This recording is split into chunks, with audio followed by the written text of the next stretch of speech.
Hello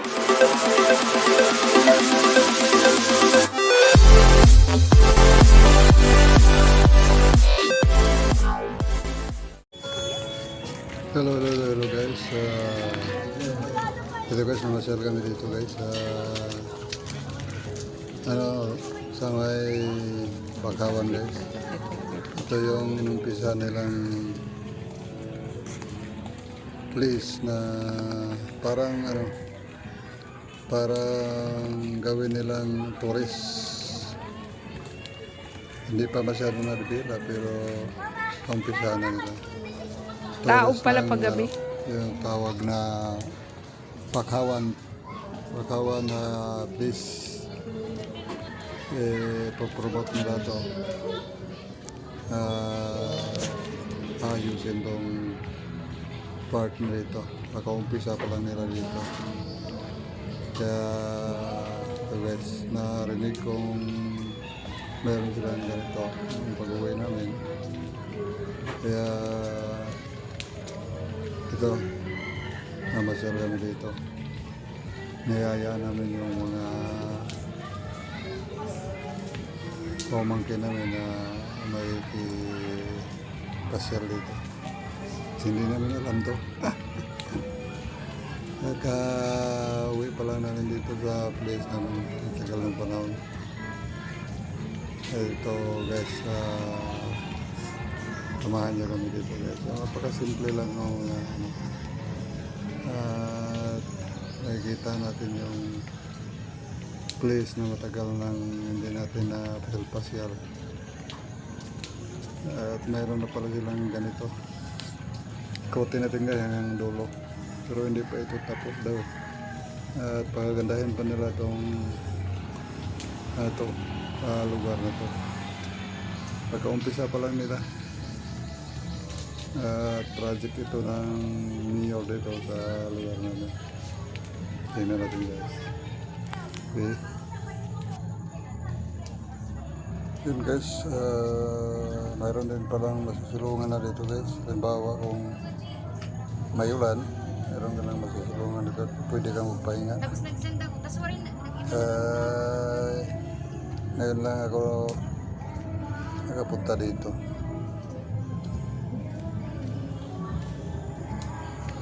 Taog, no?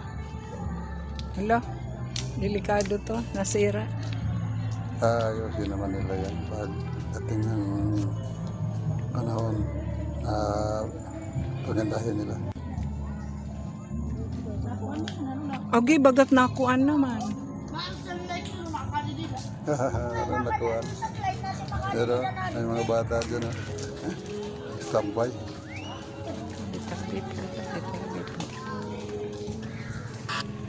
Yan guys, tuloy-tuloy namin guys dito sa palabas na ng Kabakawan guys. At makikita na natin yung mga dyan sa katapat na mga isla dyan. Ang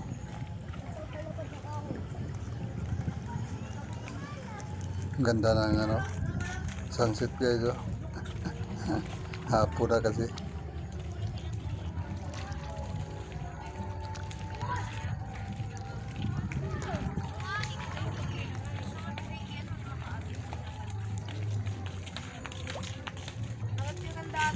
Marami din palang magpasal-pasal dito pag mahapon. Lalo siguro kung maayos na to nila. Malagyan na ng pins. Para safety din yung mga tao. Lalo na kung marami. Hindi mahuhulog doon sa dagat. Minsan kasi may mga bata na kasama, hindi mo mabantayan ng maigi. Kaya pag may pins dito, bakod, maganda rin siguro, di ba? Kaya guys, tuloy-tuloy tayo dito sa dulo. Tingnan natin.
Siguro kung matapos to nila, maganda-ganda rin siguro dito.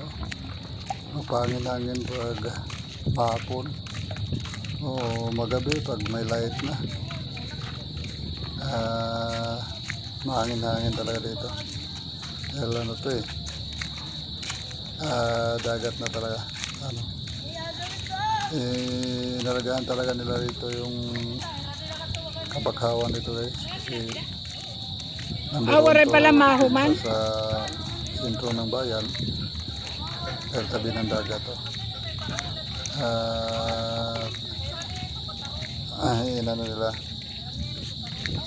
tinaniman talaga nila ng mga kabakhawan dito, sinadya. At ito na mayroon na silang diet dito. Derek, Ganun ano daw kasi ito nilang pasyalan. makuan, ano na pangalan nito? Hindi pa tapos. Dini kasi maluwag. Malaki na gastuhan ito.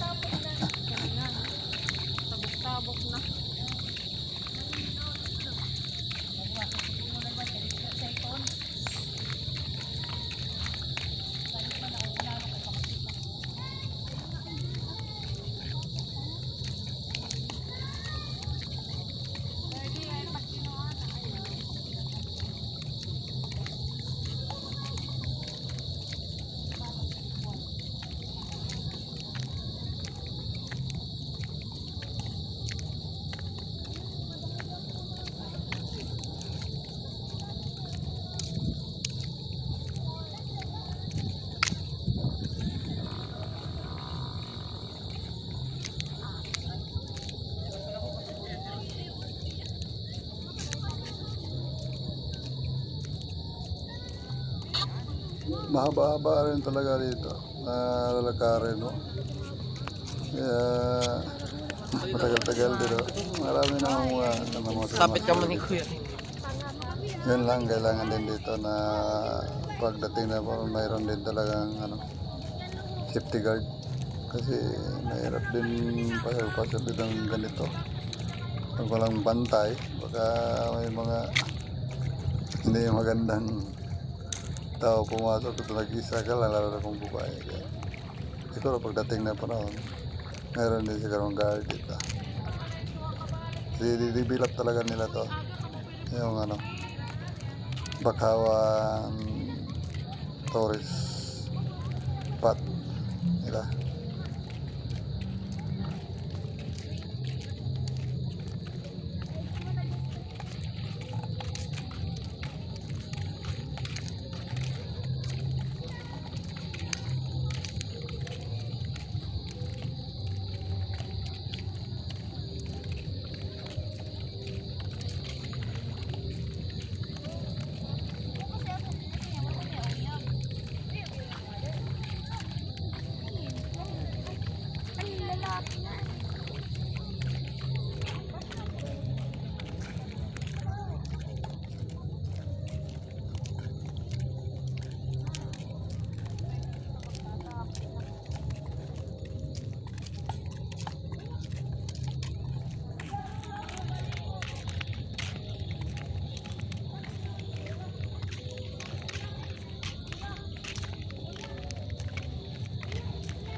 Yan guys, malapit na kami sa dulo guys. Kita na namin yung dulo. At nakikita na namin yung mga isla na Ayaw na, katabi di dito sa ang bayan namin. Ang layo. Travel dyan na magpambot. Pwede yun. Tubtubla ini din he. Ito na guys.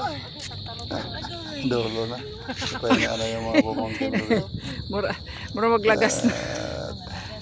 Kasama ko yung partner ko dito. Kairo man. Hangin-hangin lang sandali.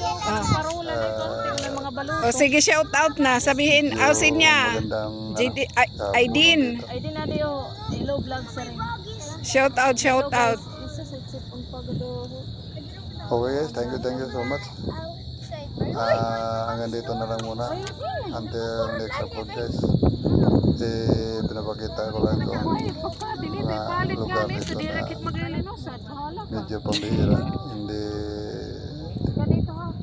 katulad ng dito sa syudad. Province life guys. At maganda rin Pwede na man nga nira, makikita na-edit tayo ko mga ito. mabuk kung Sharing ko sa Oo. inyo. Kaya thank you guys. Salamat sa pagpanood dyan. At God bless sa ating lahat. Thank you so much. Bye-bye.